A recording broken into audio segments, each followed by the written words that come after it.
Hey everybody, I'm Rousseau and I do a little work here and there. You are watching Raconteur Weekly, and this week I'm going to have a little bit more of a discussion about modular tiles.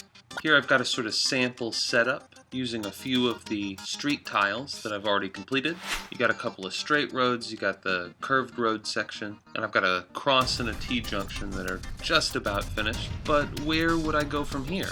Well, as far as the roads are concerned, my plan is 2-lane roads in the same size as these. But other than that, if you've been watching, you would have seen these carpet tiles, which are based on Wyloch's designs. And there is a difference in grid size here. The tiles I had already made have an 1.5-inch grid, and these have an 1.25-inch grid. But I had already been playing around with the idea of having a smaller grid for interiors, just for feels. And the size of the tiles works out, so a 3x3 group of Wyloch's tiles equals one of my street tiles. So in terms of putting actual buildings together, I think this is going to work pretty well. Of course, that brings me to the topic at hand, which is, if you're making all of these tiles, how many unique tiles do you need to make?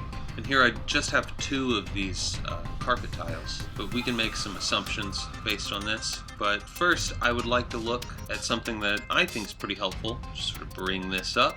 This is one of the default tile sets from some version of RPG Maker, and I want to point out the auto tiles, so like grass and water and things like that, but also the fences and these sort of grass clumps, because you can see how they're broken up, sort of like the tiles that we have here, and you can sort of start applying this to the tiles that you're making. So back to these tiles. The one thing I think they are missing, and I'm sure Wyloch will get around to this eventually, is exterior walls, because I can't just butt this piece up next to the streets because it's just an interior wall. There's no exterior wall there. The solution, simple enough. You just move it in, then make some sort of exterior wall piece. So we'll assume the single wall piece isn't carpet, it's a 2x2 concrete slab with a brick wall, and you would get one of those to the left of the corner or above it.